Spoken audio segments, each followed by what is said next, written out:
Merhaba, biz de seni arıyorduk. Bir dakikan varsa sana birkaç sorumuz var. Olur, buyur.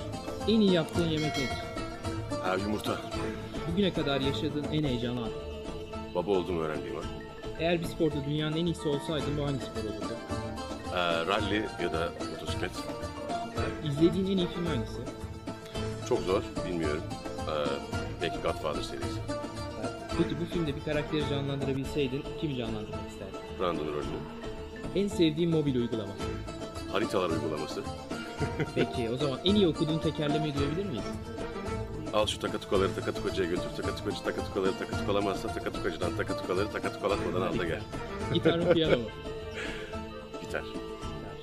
Bir gün mutlaka gitmeliyim dediğin ülke hangisi? Kamboçya. Onsuz asla dışarı çıkmam dediğin aktivite. Cüzdan. Peki en son okuduğun kitap neydi? Fi. Yabancı dizi mi yerli dizi mi? Yabancı dizi. Bu meslekte aldığın en önemli tavsiye. Kendini bozma. Teşekkür ederiz. Peki, harika bir dizi ve her hafta reytingde konuları ben dizi. Ne kadar oldu dizi başladı? İkinci sezon oldu. İkinci sezon ama geçen yıl Ocak ayında başlamıştı. Evet. Yani daha önce başlayacaktık ama problemler oldu, rüzgar, hava şartları bunlar bizi etkiledi. Şimdi 37. bölümü yayınladık. Evet. Ama biz 40 çekiyoruz. 41 Birinci çekiyoruz. sezonda Haçlıları hallettiniz. Şimdi Moğol dergi Şimdi var. Moğollara Onlarla Aynen. babayla uğraşıyorsunuz yani. Bu yıl barışla uğraşıyoruz. Evet. Enteresan bir şey değil mi? Moğol yani bir Moğol karakteri oynuyorsun.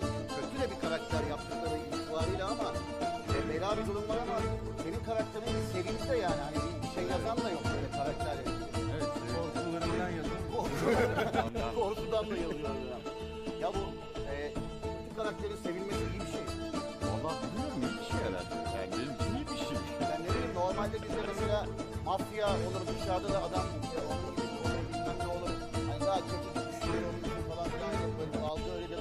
Senin gerçekten herhalde oyun kattıklarınla, oyunculuğunla o iş başka bir yere geldi. Bilemiyorum, ben oynamaktan çok keyif alıyorum. Çok Diriliş Ertuğrul'u izliyor musunuz?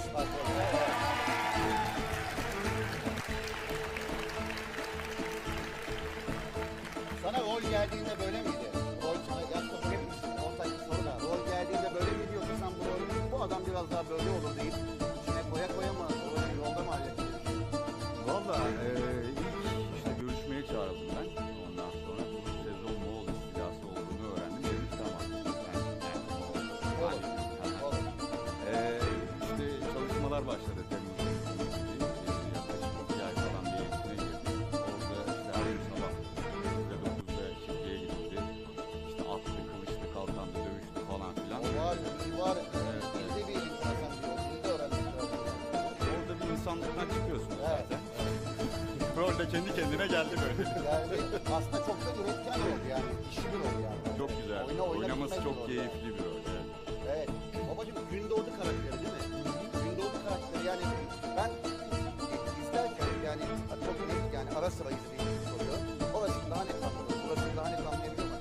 Gündoğdu tam nerede bitiyor? Yani ne yapmaya çalışıyor, ne oluyor diye. Tam da ortada kalıyor. Ortada kalıyor. Yani ortada kalıyor derken Ya ama politik olarak da varlığını sürdürmeye çalıştığı için kardeşi kadar da atılan bir karakter değil. Biraz daha durgun, biraz daha soğukkanlı olmaya çalışıyor. Ama onun da Türk damarı var, onun da aldığı zamanlar var. O yüzden biraz daha ortada kalıyor diyebiliriz. Abi yazan için ne kadar güzel bir şey. Yani bir taraftan tarihi çok iyi biliyor olman lazım. Bir taraftan her tarihsel şeyi koyamazsın içine. Yani bir taraftan izlensin diye süslemen lazım. Entrika koyman lazım. Entrika koyarken eleştirilere Açıkçası çok zor iş tamam gerçekten. yani hani Veya baktığın zaman dönem itibariyle çok büyük kaynaklar da yok elinde. Yani 10-15 sayfayı geçen yazılı kaynak yok aslında. Onun dışında diğer kaynakların hepsi aslında tartışılan kaynaklar. Evet. Yani hani gerçekten öyle mi olmuş çok da bilmiyoruz. Yani bir kaynak öyle söylüyor, bir kaynak başka bir şey söylüyor. Genel bir akış var, genel bir kronoloji var. Ama onun dışında, ortalamasını alıp evet, onun dışında tamamen aslında o kronolojiye uyan bir hayal gücü de gerektiriyor aslında evet, yazmak. doğru. Sen ama bu işe girerken bir oturtmuşsun. Oradan tarih kitapları açılmıştır. Ne oluyor, ne bitiyor. Çünkü Osmanlı'nın bir beylik başka bir dönemi yani. Hani dönemi. Ben Hacivat Karagöz'ü izleyen var mı aranızda?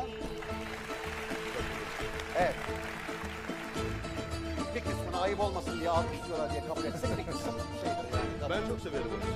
Hadi Ben de hadi. çok ayrı bir yeri vardır o işin. Bence de güzel. Çok güzel bir iş. Gerçekten izlemeyen varsa DVD'sini falan bulursanız onu izleyin. Gerçekten çok hani ezbere kayıt. Önemli işlerinden bir tanesi ama ya bir taraftan da çok keyifli. Yani tarih dizisi içine yani bir heyecanlı insan teklif geldi. Aynen. Kostümü, ata bineceğim, mekanlar, savaş sahneleri, yeni öğreneceğim şeyler, tarih, sorumluluğu yani bütün bunları yaşadın herhalde sen de yönetmen.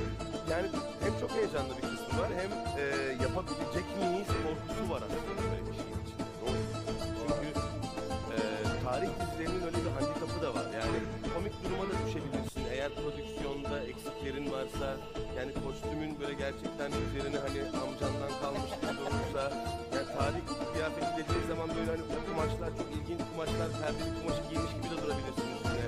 Böyle çok tetik bir iş yani, çok zor bir iş. Ve doğal olarak gergin de oluyorsun aslında bu süreç içerisinde. Bir de Ama üzerine oynadığın karakter çok bir ağır. kahraman. Aynen öyle. Yani kahramanı oynayamadığın, onu kahramanlaştıramadığın anda Yani onun bir şey hayatta yok. boyunca canı sıkılır. Çok böyle bir duruma yani. Aynen öyle. Zaten hani işin o aşamasında da Allah'tan böyle bir çok güzel bir sistemimiz vardı. Gerçekten hani 3 ay çalıştık. Hani bu sezonun başında da hani biz geçen yıl 3 ay çalıştık. Aslında bütün sezon aslında. Ve hani gerçekten hani parantez olduğumu Onu soracağım, durumlar nedir yani? Nasıl? Ha? İnanılmaz Bir yani. ağrı, sızı, herhangi bir şey. Kovboyları çok iyi anlıyorum. Onlar böyle bacakları açık görüyor ya. Yani. İlk bir ay benim için çok sıkıntı. Ha? İlk bir ay çok sıkıntı. Hakkın beşine. Zor. Abi sana söyleyeyim, ben de Hacivat'ta at gibi yani bir süre sonra altında at varmış gibi geziyorsun. Yolda falan böyle geziyorsun yani. Kapanmıyor o bacaklar, garip bir durum oluyor yani. Aynen öyle. Ama keyifli.